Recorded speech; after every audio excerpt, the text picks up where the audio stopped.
Have you ever wondered what it was truly like to be a woman living almost 1,000 years ago, in the year 1102? What anxieties gnawed at her heart? What fears shadowed her days? Quiet sorrows did she carry, unseen by the grand tapestries and chivalrous tales? Get ready to step into a past where life was beautiful and brutal all at once, and discover the deep emotional burdens that shaped the very souls of medieval women in 1102.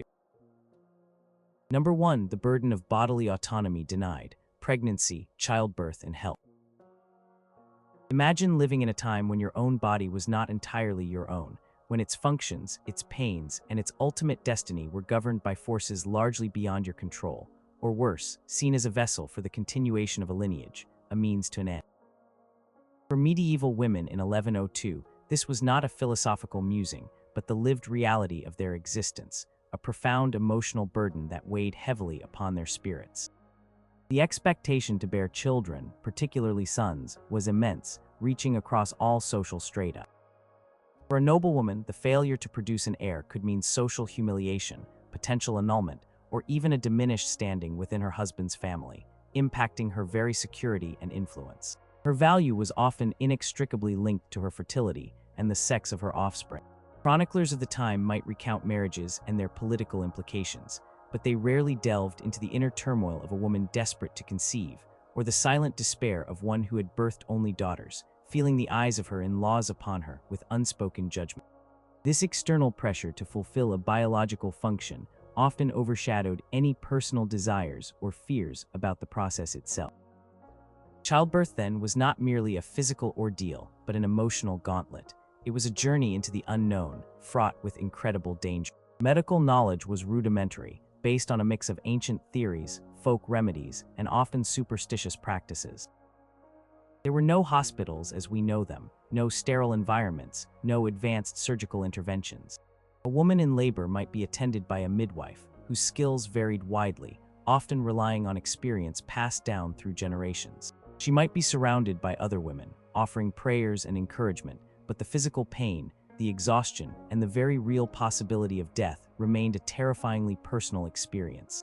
Historical accounts from the era are replete with stories of women dying in childbirth, sometimes explicitly stated in family genealogies or monastic obituaries. Death rate for mothers during or shortly after delivery was alarmingly high. This meant that for every pregnancy, there was a profound undercurrent of fear. A woman knew deep in her bones that each time she conceived, she was staring mortality directly in the face. She might prepare her will, make her confession, and say her goodbyes to her family, not out of morbid premonition, but as a sensible precaution for a journey that was often more perilous than any night's battle. Consider the emotional toll of carrying this knowledge, this constant awareness of vulnerability. Each kick of the fetus, while a sign of life, also brought her closer to the moment of reckoning. She might pray fervently for an easy delivery, for a healthy child, and for her own survival. The anxiety would build for 9 months, a quiet dread that no amount of societal expectation or religious piety could fully soothe. And even if she survived, the journey was far from over. Postpartum infections were common, and conditions like puerperal fever were deadly. Constant threat of illness, not just from childbirth, but from a myriad of diseases, was a daily companion. Medieval life was hard on the body. Peasant women, constant labor in the fields, often from a young age, led to physical wear and tear that impacted their overall health and made childbirth even more difficult. Noblewomen might avoid physical labor, but their diets, often rich but imbalanced and cramped, poorly ventilated living conditions in castles and manor houses still exposed them to disease. Dental hygiene was virtually non-existent, leading to chronic pain and infection. Skin conditions, eye problems, and various forms of internal ailments went undiagnosed and untreated, causing persistent discomfort and debilitation. The lack of control over her own body's destiny extended beyond childbirth. Marriage was often arranged, and while some women found love and companionship, many were bound to men they barely knew. Marital duties were expected, and a woman's body was considered her husband's property in a legal and social sense. This denial of personal bodily autonomy, the inability to choose when or with whom to have children, or even to control her own physical space, contributed to a deep, underlying sense of powerlessness. Her very being was defined by its utility to others, to her husband, to her family, to her lineage. This was not a burden that could be easily articulated or openly lamented. It was a deeply personal, often unspoken, emotional weight, a constant reminder of her precarious position in a world where her body was a tool, its health fragile, and its ultimate fate often determined by forces far beyond her reach. Quiet fear of pain, the dread of loss, and the silent resignation to a life where her most intimate experiences were dictated by duty and danger formed a substantial part of her unseen emotional landscape. Number 2, the gnawing hunger for security, uncertainty, and vulnerability. Imagine waking up each day in a world where the very ground beneath your feet could shift without warning, where stability was a fleeting dream, and the future was a mist-shrouded path.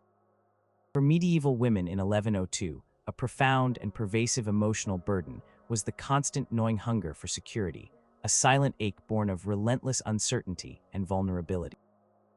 This wasn't just about money or food, though those were certainly pressing concerns. It was about the instability of life itself, the lack of dependable structures that we often take for granted today. Life was inherently precarious, and women, especially, often felt its sharpest edges. For the peasant woman, her security was tied to the land and the harvest. A sudden drought, a devastating flood, or a prolonged period of rain could mean the failure of crops, leading to famine. Chronicles from this period frequently mention localized famines, periods when food became scarce, and survival itself was a daily struggle. Imagine the desperate anxiety of a mother watching her children grow thin, knowing that the small store of grain was dwindling, and the next harvest was months away. The emotional toll of this constant worry about food security was immense. She might spend her days toiling in the fields, her body aching, but her mind haunted by the specter of starvation, knowing that the well-being of her entire family depended on the mercy of the weather and the fertility of the earth. The vulnerability of her family was her vulnerability, and the prospect of an empty belly was a terrifying prospect that shaped her every decision and prayer. Beyond the fields, the political landscape was equally unstable. The year 1102, while not marked by a major widespread conflict, was still part of a volatile era in Europe. Feudal lords were constantly vying for power, borders were fluid, and local skirmishes were common. A woman, whether noble or peasant, could find her life turned upside down by a lord's whim, a rival's ambition, or the shifting tides of war. A castle could be besieged, a village plundered, its inhabitants displaced or worse. Imagine the terror of hearing news of approaching raiders, of having to abandon your home, perhaps your small possessions, and flee with your children, not knowing where you would find refuge or if you would ever return. The very act of living in a rural area, without the protections of a large walled city, left women deeply exposed. Their homes could be burned, their fields destroyed, and their lives irrevocably altered by conflicts they had no hand in starting or controlling. Fear of invasion, of displacement, of losing everything she knew, was a constant, low-level hum of anxiety in the background of a medieval woman's life. Even within the confines of her own household, security was often elusive. Legal protections for women were limited. A woman's property, if she had any, often passed to her husband upon marriage, or to male relatives upon the death of her father or brother. She might be granted a dower portion upon marriage, a right to a part of her husband's estate should she become a widow, but even this could be contested or insufficient. A widow, while having some legal standing, was still in a precarious position, often pressured to remarry quickly to ensure the management of her lands and the protection of her children. For those without land or powerful family connections, the options were even starker. Unmarried woman, or one without male relatives, faced a life of extreme economic hardship and social marginalization. She might have to rely on charity, or enter a convent, or find work that barely provided subsistence, like spinning, brewing, or working as a domestic servant. The struggle for financial independence and stability was a lifelong battle, and the constant threat of poverty, or reliance on the whims of others, was a heavy emotional burden. Consider the emotional impact of having so little control over your own destiny, over the most fundamental aspects of your survival. The world was unpredictable, often brutal, and offered few safety nets. A woman's sense of self-worth could be undermined by the knowledge that her well-being, and that of her children, rested on such fragile foundations. This deep-seated insecurity bred a chronic anxiety, a constant vigilance against unseen threats, a yearning for a stability that often proved illusory. The feeling of being buffeted by forces beyond her power, whether nature's fury, a lord's ambition, or the sheer randomness of disease and death, left many women with an underlying emotional exhaustion, a quiet desperation to simply survive and protect those she loved, against all odds. Her life was a continuous exercise in adaptation and resilience, but the emotional cost of that constant battle for existence was immense and rarely acknowledged. Number 3, the double-edged sword of piety, religious demands and guilt. Imagine living in a world where the spiritual realm was as real, if not more real, than the physical one, where the omnipresence of God and the watchful eyes of saints and angels governed every moment of your existence. For medieval women in 1102, this was the profound reality of their spiritual lives, and it presented a unique, often heavy, emotional burden. Church was not just an institution, it was the framework of society, the source of moral authority, and the pathway to salvation. While faith offered comfort, solace, and a sense of belonging, it also imposed strict demands, fostering a deep-seated fear of sin and divine retribution that often manifested as guilt. From a young age, women were taught the importance of piety, prayer, and adherence to Christian doctrine. Illuminated manuscripts and religious texts of the era often depicted virtuous women as modest, humble, and devout, models of behavior to be emulated. The concept of original sin and the historical association of women with Eve's transgression placed a particular onus on women to be especially virtuous and repentant. This theological framework subtly, or sometimes overtly, created an emotional pressure to be constantly vigilant against temptation, against any perceived moral failing. Every thought, every action, every desire could be weighed against the strictures of the church, leading to an inner struggle and a pervasive fear of eternal damnation. Confession was a regular practice, and while it offered a path to absolution, it also required a rigorous self-examination, forcing women to confront their innermost thoughts and perceived failings. Imagine the emotional burden of constantly scrutinizing your own conscience, of feeling the weight of even minor transgressions, fearing that a moment of anger, envy, or pride could jeopardize your soul. For women who were often denied direct access to theological education, understanding complex doctrines might be challenging, leading them to rely on interpretations provided by priests, who themselves might emphasize aspects that instilled fear and obedience. The stories of saints, while inspirational, also often depicted extreme asceticism and self-denial, setting a standard of piety that felt impossibly high for women living ordinary, often challenging, lives. The role of women in the church was largely confined to support and devotion, rather than leadership or intellectual pursuits, unless they entered a convent. For many women, their spiritual lives revolved around household prayers, attendance at Mass, and observing holy days. While noblewomen might have access to personal chaplains and devotional books, peasant women relied on the village priest and communal worship. Regardless of social class, the expectation of modesty and humility was paramount. Dress, demeanor, and even the tone of one's voice were judged through a religious lens. Any deviation from these norms could lead to social censure and, more importantly, inner turmoil about one's spiritual standing. Pressure to conform to an ideal of feminine piety was immense, and the emotional cost of failing to live up to this ideal, or simply feeling the burden of its demands, was significant. Consider the practical and emotional burden of religious obligations. Fasting during Lent and other holy periods was a rigorous discipline, especially for women engaged in demanding physical labor or those who were pregnant or nursing. The rules around diet and abstinence were strict, and breaking them, even inadvertently, could lead to feelings of guilt and unworthiness.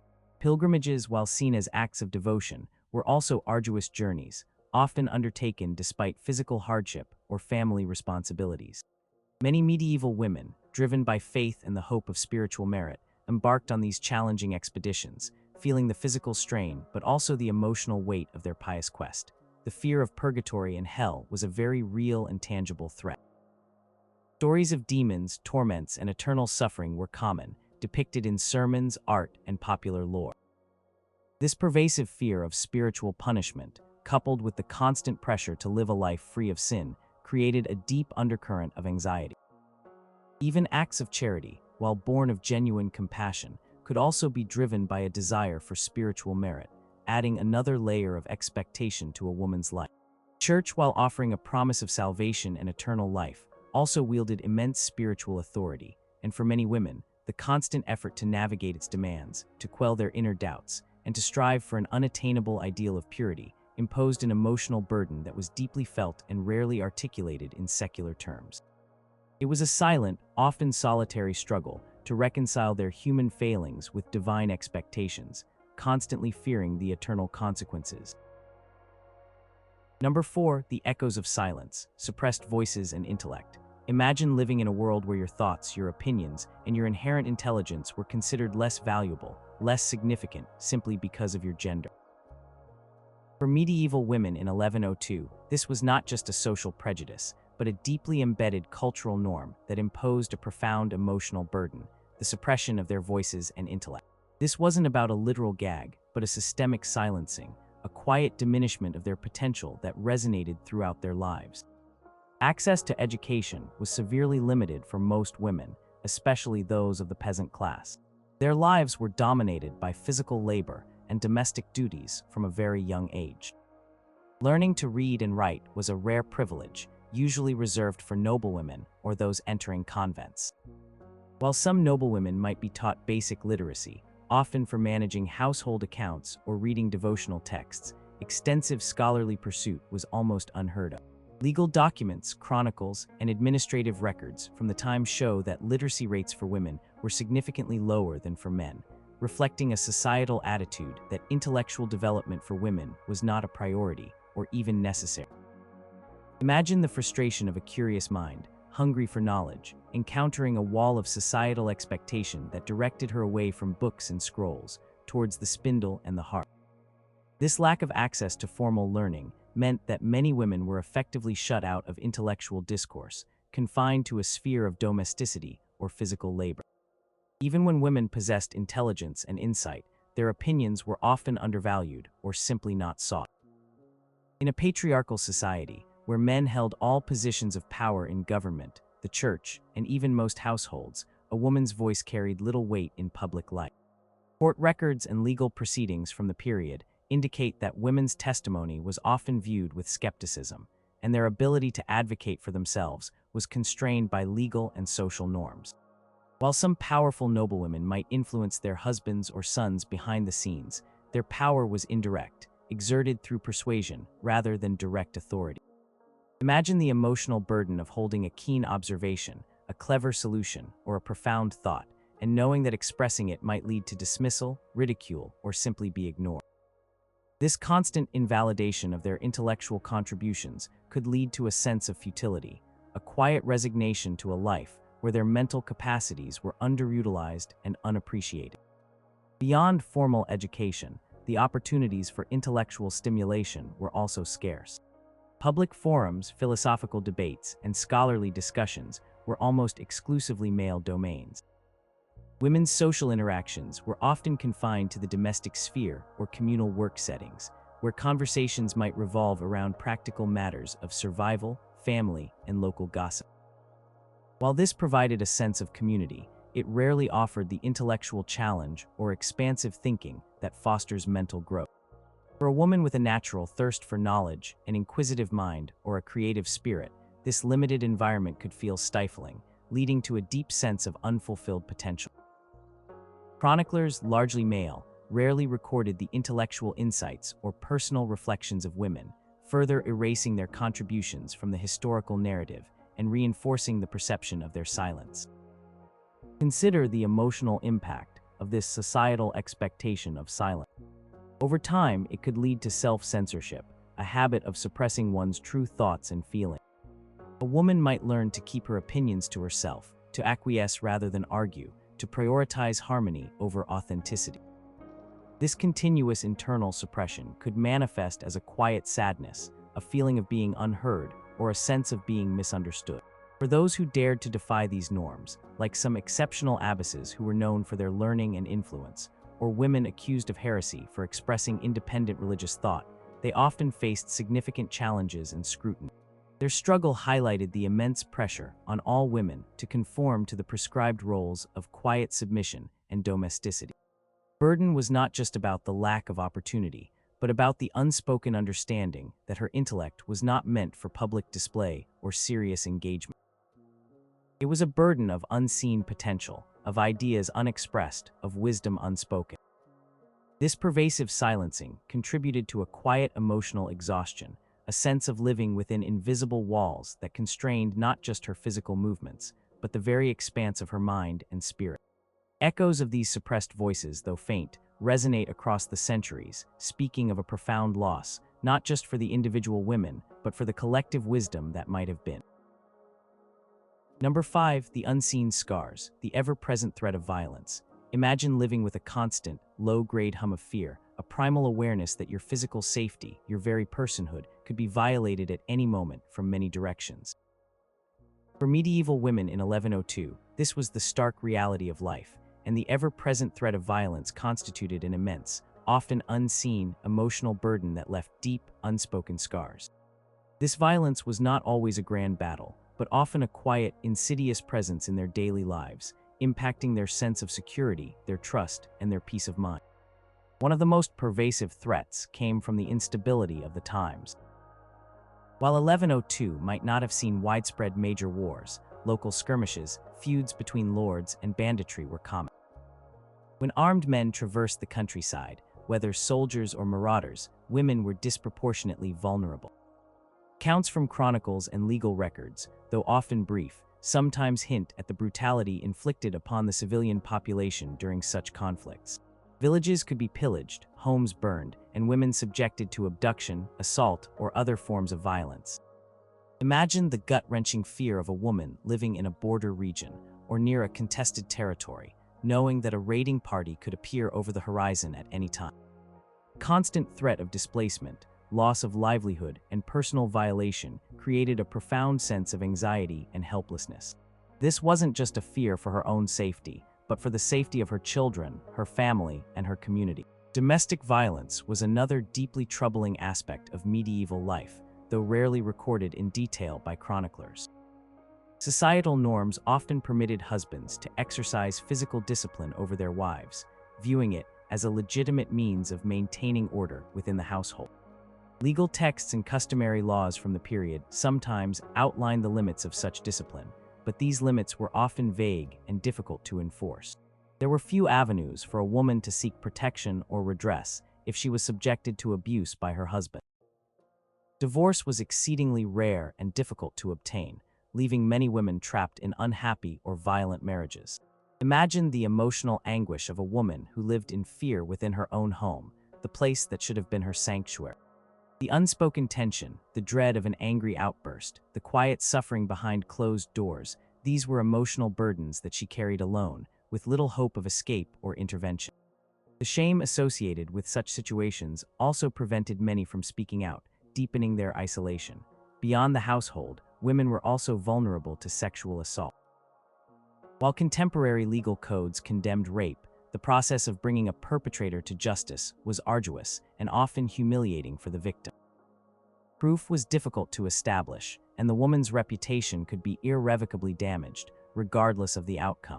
Fear of such a violation was a constant companion, especially for women traveling alone or for those in isolated communities. This fear shaped their movements, their interactions, and their sense of personal freedom. They might be discouraged from venturing too far from their homes, or from engaging in activities that might expose them to risk, further limiting their autonomy and perpetuating a pervasive sense of vulnerability. Consider the psychological impact of living under such a persistent cloud of threat. It could lead to hypervigilance, a constant state of alertness that drained emotional energy. It could erode trust in others, fostering a sense of cynicism or resignation. For women who experienced violence, the emotional scars ran deep: trauma, fear, shame, and a feeling of powerlessness that could last a lifetime. These were not injuries that could be seen, but they affected the very core of a woman's being, shaping her interactions, her outlook, and her sense of self. The silence surrounding these forms of violence, the lack of avenues for redress or even acknowledgement, meant that women often carried these burdens in isolation, perpetuating a cycle of unspoken suffering. The weight of this quiet dread, the constant awareness of their own physical fragility in a harsh and often brutal world, was a profound and enduring emotional burden for medieval women in 1102. Number 6, a life defined by others, limited choice and agency. Imagine a life where your most fundamental decisions, those that shape your destiny, are made not by you, but by the men around you, your father, your husband, your brothers, your lord. For medieval women in 1102, this was the overwhelming reality, and the profound lack of personal choice and agency was a deeply ingrained emotional burden.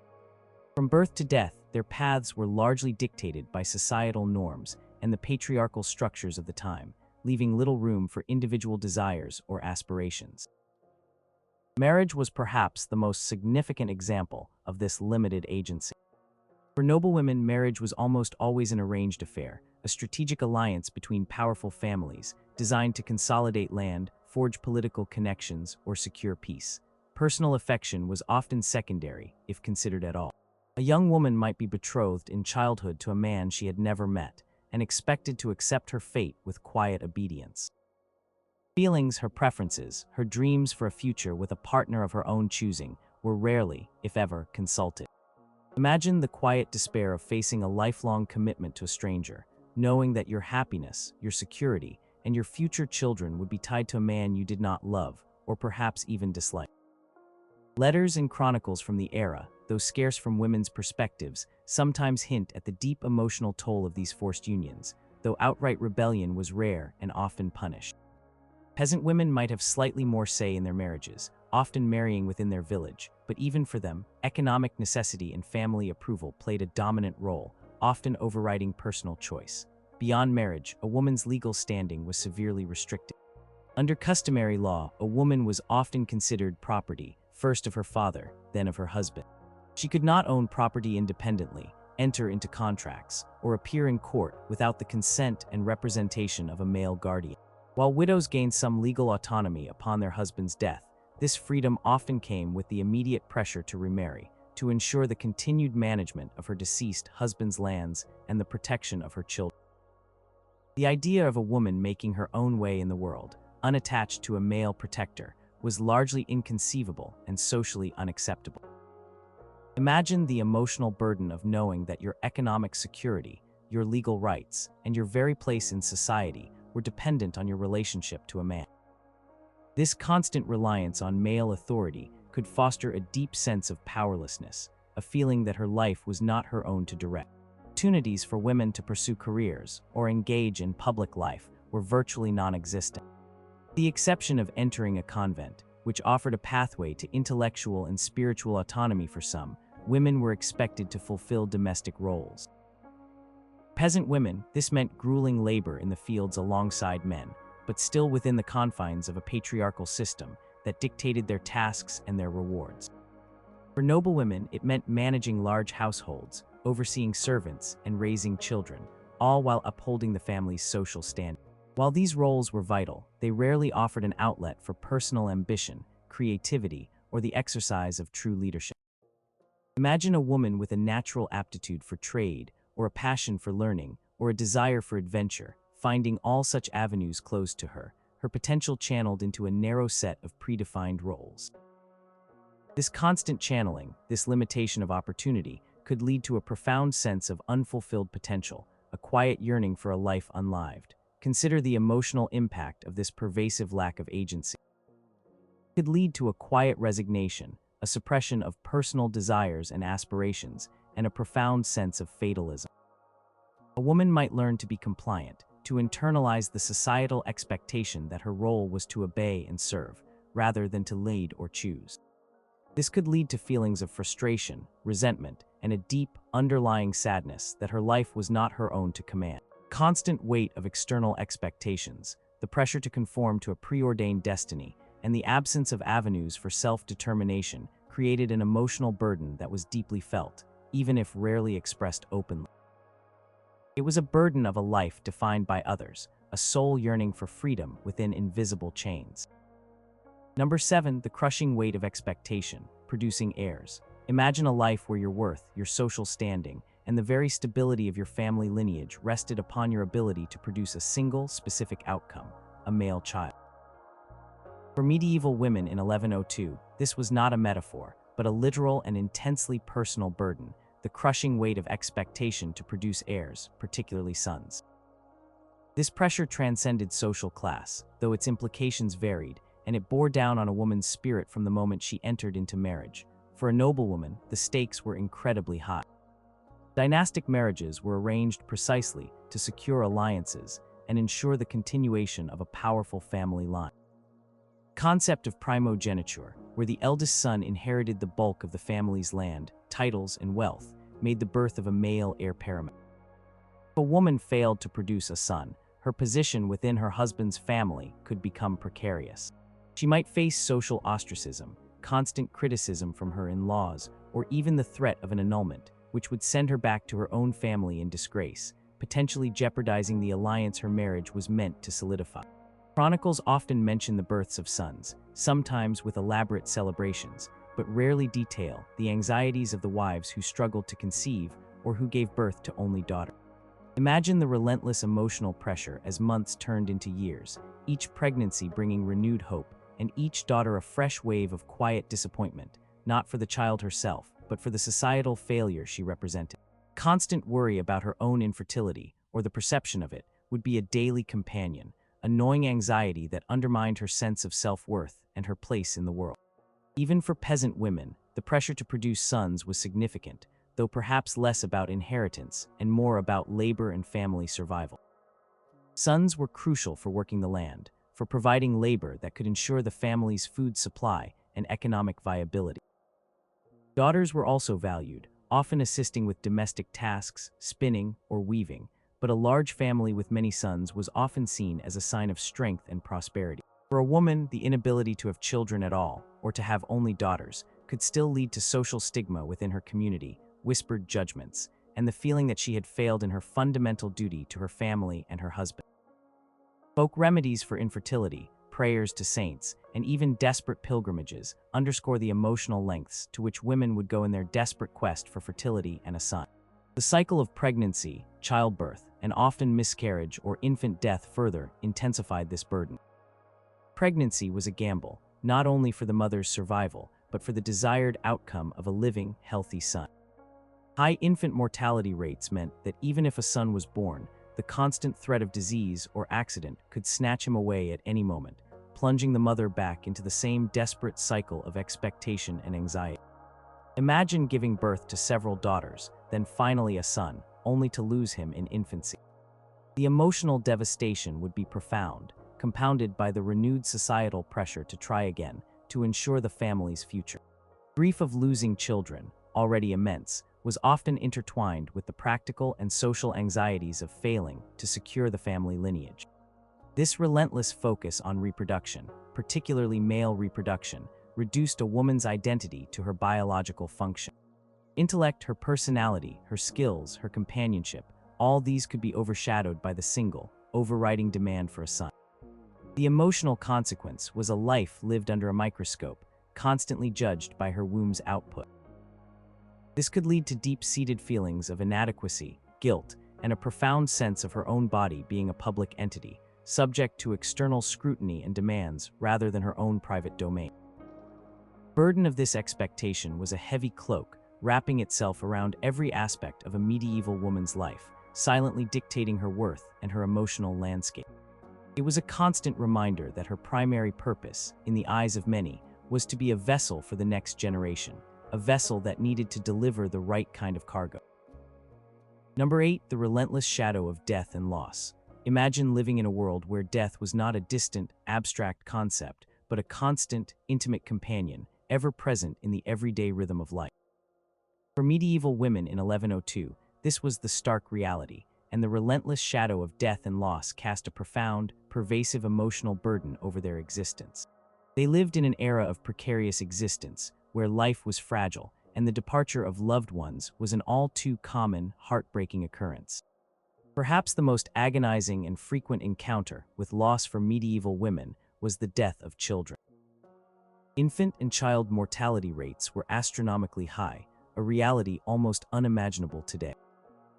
It was not uncommon for a woman to bear many children, only to see several, or even most, of them perish before reaching adulthood. Diseases like dysentery, smallpox, and measles, for which there were no effective treatments, swept through communities, indiscriminately claiming the lives of the young. Records from parish registers or monastic necrologies, when available, show families with numerous children, many of whom did not survive beyond their 5th birthday. Imagine the emotional devastation of a mother who carried a child for 9 months, nurtured it, watched it take its first steps, only to have it snatched away by illness. This was not a singular event, but often a recurring tragedy throughout her childbearing years. The accumulation of such losses, the repeated experience of profound grief, would leave deep, unhealing wounds on her spirit. She might learn to guard her heart, to temper her hopes, to pray constantly for her children's survival, all while knowing that the odds were stacked against them. The silence of a cradle, the emptiness of a small bed, the constant reminder of what was lost, these were the daily companions of many medieval mothers. Beyond her children, a woman also faced the very real possibility of losing her spouse. Life expectancy was considerably lower than today, and men were exposed to dangers from war, feuds, accidents during labor, or common illnesses. While a widow might gain some legal rights and control over property that she did not possess during her husband's lifetime, her emotional journey was one of profound loss, often coupled with immense practical challenges. A widow might suddenly find herself solely responsible for managing the family lands or business, raising children, and protecting her family's interests in a patriarchal society. She might feel pressured to remarry quickly for economic security or protection, sometimes against her own wishes, adding another layer of emotional complexity to her grief. Chronicles and wills from the period occasionally mention the anxieties of widows striving to maintain their households in the face of uncertainty. General fragility of life also meant the loss of parents, siblings, and friends at a much younger age than we are accustomed to. Famines, epidemics, and localized conflicts could decimate entire communities, leaving survivors to grapple with widespread loss. Imagine living in a village where a plague has swept through, taking not just a few individuals, but perhaps half the population, including many familiar faces. Communal grief, the constant reminders of absence, the struggle to simply carry on amidst such devastation, would be an overwhelming emotional burden. This constant exposure to death meant that mourning was not an occasional event, but a way of life, an omnipresent cloud that colored every joy and heightened every fear. This intimate relationship with mortality shaped the very psyche of medieval women. It fostered a deep religious devotion, as faith offered the promise of solace and eternal reunion. It also bred a sense of fatalism, a recognition of human powerlessness in the face of forces beyond their control. Every healthy child born, every season that passed without famine, every year her husband survived, was a small victory, a temporary reprieve. Beneath these moments of relief lay the constant awareness of how quickly things could change, how swiftly life could be extinguished. The emotional burden of this ever-present shadow of death and loss was not just the grief of individual bereavements, but the chronic anxiety that accompanied every breath, the quiet preparation for the inevitable, and the deep, unspoken toll of living in a world where life was a fleeting, precious commodity, easily lost.